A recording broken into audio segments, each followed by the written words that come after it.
My sister refused to let me in for Christmas and laughed at my 4-hour drive, so I revealed the quiet power I'd held all along, and what followed turned everything against them. My name's Kyle. I'm 33. Every year since I was old enough to drive, I've made the same 4-hour trip on December 24th. No matter how chaotic life got, job deadlines, breakups, missed flights, Christmas was non-negotiable. It was the one time I could convince myself that maybe we were still a real family, that the dysfunction was just noise, and underneath it, there was still warmth, still love. But this past year shattered that illusion, like glass underfoot. It started off like it always did, too much planning and not enough sleep. I'd stayed up until 2 in the morning wrapping the gifts I'd thoughtfully picked out for every kid, aunt, cousin, and yes, even my sister Laura. I always went all out. Toys that lit up, gift cards tucked into handmade cards, little things I remembered people mentioning in July. Things no one ever got me in return. Not that I ever kept score. I didn't do it for the thanks. I did it because I believed that if I kept showing up, kept trying, someone would finally see me. The drive was long and icy, the kind that keeps you alert with both hands glued to the wheel. I pulled up to my sister's house at 3:42 in the afternoon, still on time for dinner. The lights were on. The driveway was full. I could hear laughter through the closed windows. For a second, I smiled. It sounded like joy. I told myself the tight feeling in my chest was just nerves. I got out, straightened my jacket, and knocked. Laura opened the door. I'll never forget the look on her face. Not surprise, not delight, but mockery. Thinly veiled behind a laugh that stabbed sharper than any insult. "Oh, you actually came," she said, tilting her head like I was some stray dog who wandered into the wrong backyard. I blinked. "Of course I did. I texted you last week," she interrupted, grinning like she was delivering the punchline to a joke no one had told me. "You said this was just for family." She pulled the door halfway closed, leaned in slightly, and added, "Try to take the hint, Kyle." Then the door shut. Just like that. No Merry Christmas, no apology, just me, my arms full of gifts, standing on a frozen porch while the muffled sounds of celebration hummed behind thick walls. I didn't knock again. I didn't scream or cry or call anyone. I just stood there for a second, the cold seeping into my bones, and nodded to myself like Dee finally heard something that had been whispered for years, only now it was being screamed. Then I turned around, walked back to my car, carefully set the gifts in the trunk, and started the engine. I didn't even make it to the highway before my phone buzzed. A message from Jason, Laura's husband. Why would that loser even show up? I stared at the screen, frozen. You ever have a moment so surreal your brain doesn't even react right away? I thought maybe it was a mistake, a prank. But no, it was clearly meant for someone else. Probably Laura, probably part of a long thread of jokes at my expense. That's when the silence cracked. Not outside, just the quiet hum of tires on snow, but inside me. Something fractured in that moment. Something old and tired and stretched too thin for too long. My hands didn't shake. My chest didn't burn. I just smiled, a small, quiet smile, because Jason, the man who once cried to me over beers when he lost his job, must have forgotten who'd been quietly paying their utilities for the last 8 months. Laura must have forgotten who co-signed the loan that let them refinance their house at a better rate.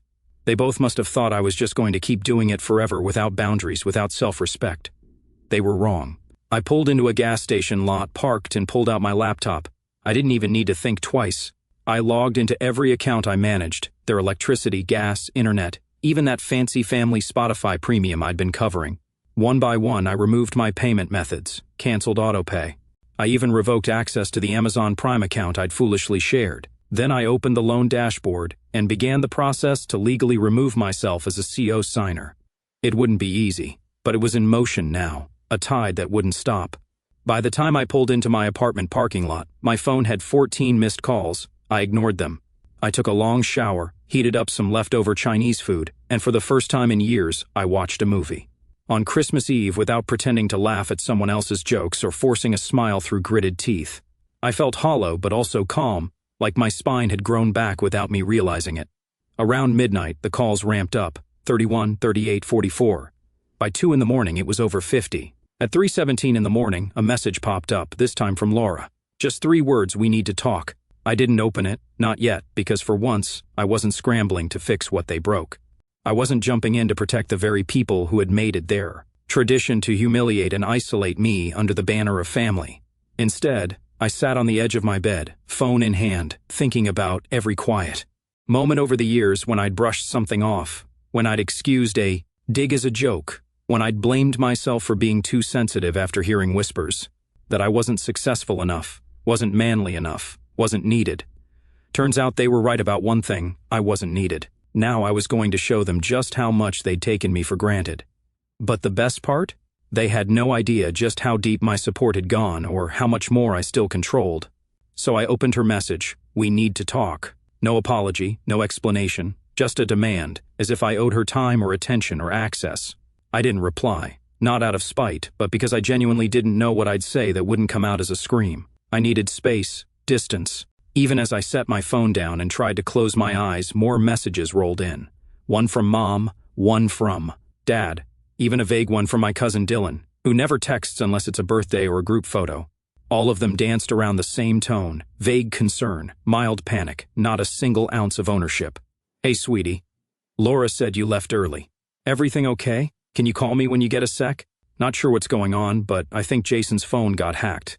Kyle, just call her. It's Christmas." It was never about me, never about what I felt. Just patch it up, fix the optics, pretend everything's okay. That had been my role since I was 16, the peacemaker, the fixer, the one who understood why everyone else got to be cruel. At 6:41 in the morning, the first real voicemail came in. It was: "Jason, Kyle, man, look, that text, it wasn't meant for you. It was a joke, okay? Just between Laura and me, you know we love you. Come on." And I don't know what's going on with the bills, but the gas company says the autopay didn't go through, and Laura's mom is here, and the kids are cold. "Man, just can you call me back? I didn't." I sat there and listened again. "You know we love you." That's what people say when they love the benefits, not the person. Still, I didn't feel triumphant, not yet. It wasn't satisfying, not really. It felt like standing on the edge of something. Not a cliff, but a choice. I could walk back into the cycle, play nice, accept the half apologies and watered down lies, or I could burn the script and finally stop pretending. I went with the latter. I took a deep breath, brewed some coffee, and opened a spreadsheet. It was time to document just how much I'd contributed. Not out of pettiness, but for clarity. I needed to see it all laid out: the mortgage co-signing, the utilities, the groceries, the Uber Eats gift cards when they just needed a little help this week, the emergency vet visit I covered when their dog got sick, the school supplies I bought. For their oldest, the summer camp deposit I paid and never got a thank you for. By the time I was done, the total was just over $18,000 in the last 24 months. $18,000. Quietly paid, quietly justified. A slow bleed I hadn't even realized was happening because it always came with a "you're the only one who understands," or a "we'll pay you back once Jason's bonus hits," or a guilt-laced "it's just this once, we promise." That's when the real anger kicked in. Not the hot, screaming kind, but the cold, clear kind that sharpens your thoughts into decisions. At 8:12 in the morning, I finally texted Laura back. 3 words: lose my number. No rage, no essay, just the end of the leash. She replied instantly: "Wait, what?" "Call. Don't be dramatic. It was a misunderstanding. You know how Jason jokes." Then, a second later: "You can't seriously be mad over this. It's Christmas." I almost laughed. That was the thing. I wasn't mad anymore. I was done. I didn't reply. Instead, I called the loan servicer. I explained the situation, asked for the cosigner release form. The woman on the line was kind, helpful, even empathetic. She told me that once I submitted proof that they had consistent income and made payments for a certain period, I could initiate the request to remove myself. It would be a process, but it was doable, and it was happening. By 10:30 in the morning, I'd revoked every access point: streaming services, backup, emails, joint accounts, even the DoorDash I stupidly left logged in on their devices. Then I logged into my email and forwarded them a spreadsheet. No note, no commentary, just raw numbers. Every dollar, every date, every receipt. I labeled the document "financial dependency" for your records. Then I blocked them, all of them: phone, email, socials. Even my mom and dad, who I knew would eventually take Laura's side like they always did when things got uncomfortable. I needed peace. I needed distance. Most of all, I needed to stop being the family's emotional and financial doormat. But I didn't stop there, because what they still didn't know, what none of them remembered, was that the home they lived in, the one Jason bragged about refinancing, wasn't in his name. It wasn't in Laura's name either. It was in mine. I had quietly bought out the remainder of our parents' old mortgage 3 years ago after Dad lost his pension and panicked. I kept the deed under a trust for tax reasons and, let's be honest, to keep things from falling apart. But Jason and Laura didn't care to read the fine print when they signed the paperwork. All they knew was the monthly payment got lower, the house didn't get foreclosed, and Uncle Kyle was so helpful. Now I was done being helpful, and I was ready to remind them exactly whose roof they were standing under. But first, I was going to wait just long enough for the consequences to settle, for the calls to go from frantic to desperate. I waited, not out of cruelty, but because I knew them. I knew their rhythms, their patterns, the way they spun chaos into pity and pity into leverage.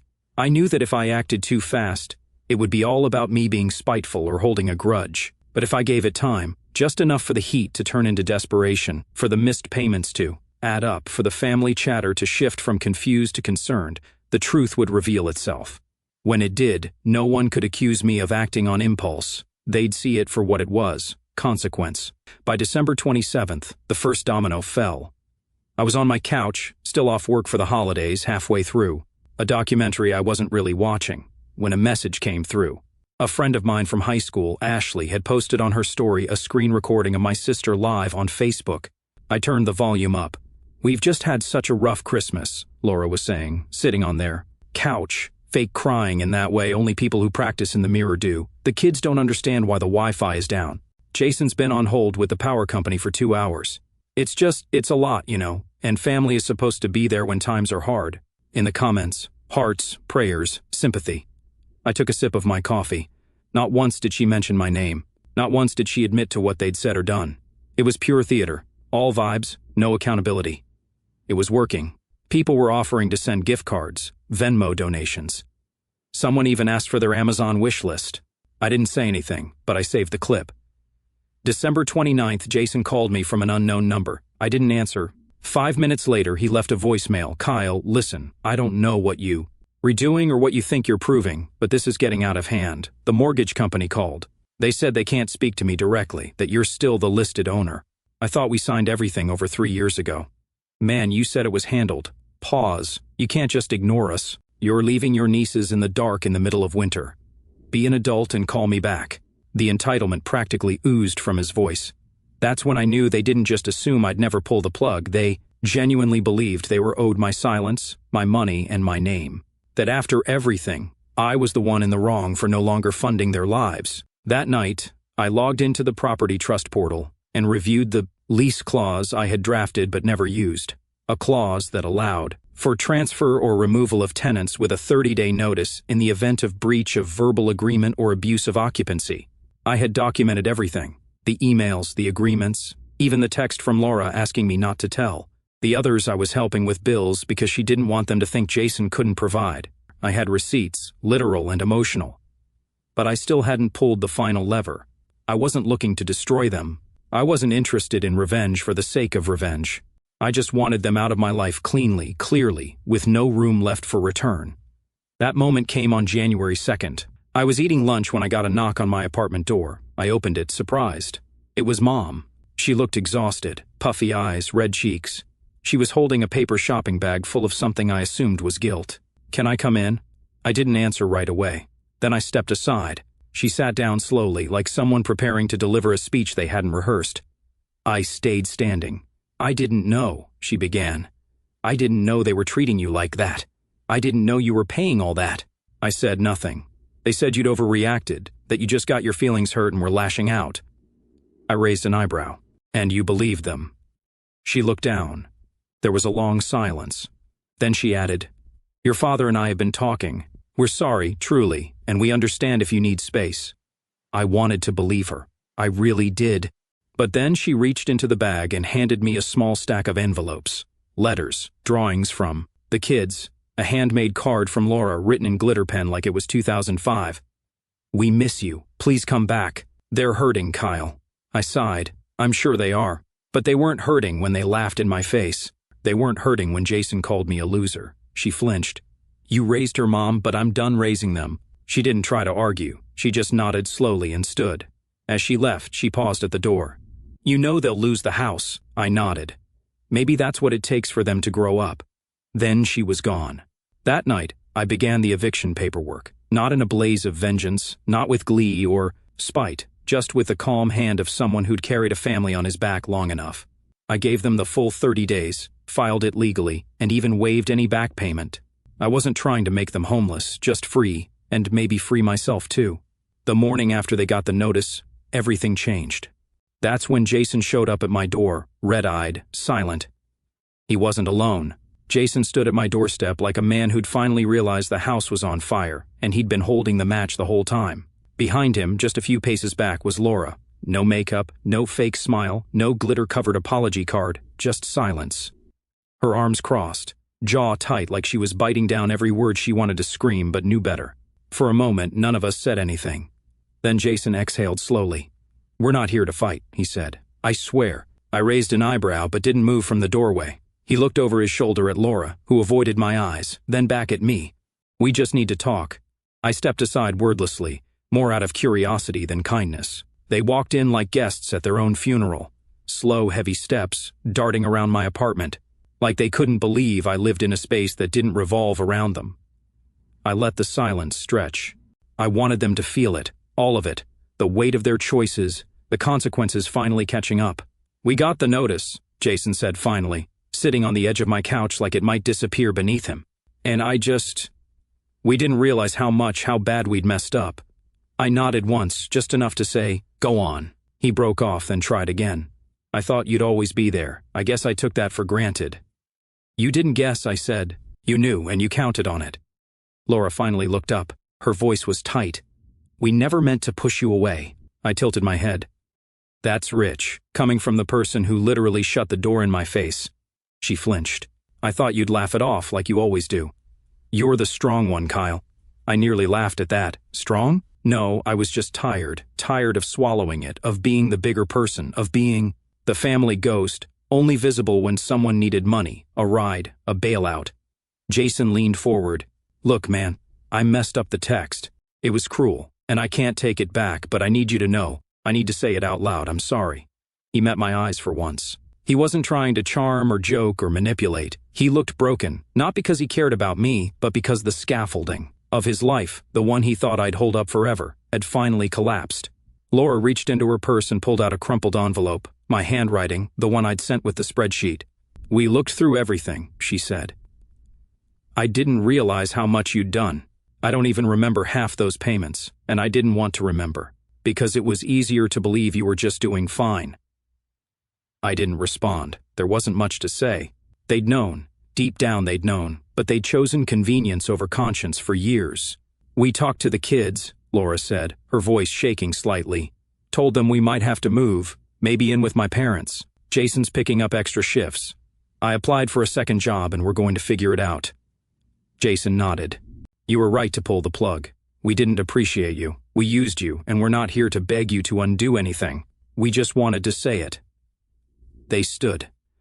I watched them head to the door, and just before they stepped out, Laura turned back. "I hope you find peace, Kyle. You deserve it." Then they were gone. I stood alone in my apartment, letting their words settle, letting the tension leave my shoulders one breath at a time. That was the closure I hadn't expected, not groveling or denial, but quiet acceptance. Maybe they really were going to change. Maybe they wouldn't. But for once it didn't matter, because their future wasn't my burden to carry anymore. The next 30 days passed without incident. No tantrums, no legal threats, no sudden emergencies to delay the inevitable.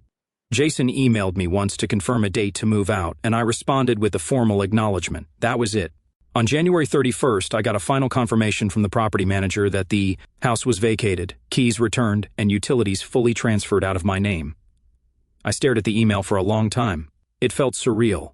3 years of quiet sacrifice, 18 grand, countless dinners. Endured, birthdays ignored, backhanded compliments, and silent humiliations. Now it was over. I didn't tell anyone. I didn't post about it. I didn't throw a party. I just closed my laptop, poured myself a drink, and let the stillness wash over me. That weekend, I took a short trip to the coast alone. No itinerary, no guilt. I walked along the sand, let the wind numb my face, and sat by the cliffs with a journal I hadn't touched in years. I wrote down one thing: you can stop trying to earn love that should have been freely given. That line hit harder than I expected. 3 months later, I got a card in the mail. No return address. Inside was a photo of my nieces holding a sign. "Thank you, Uncle Kyle. We miss you." There was a note in Laura's handwriting beneath it. "We're okay. Not perfect, but okay. Thank you for forcing us to grow up. Love always, even if from a distance." I didn't cry, but I smiled. Sometimes closure doesn't come from confrontation. Sometimes it comes from walking away and knowing you don't have to carry the weight anymore. I placed the card in a drawer and went back to my life. My new life, one with clear lines. One where my value wasn't tied to my wallet or my willingness to endure. I never drove 4 hours for Christmas again. That year I stayed home, and I was exactly where I needed to be.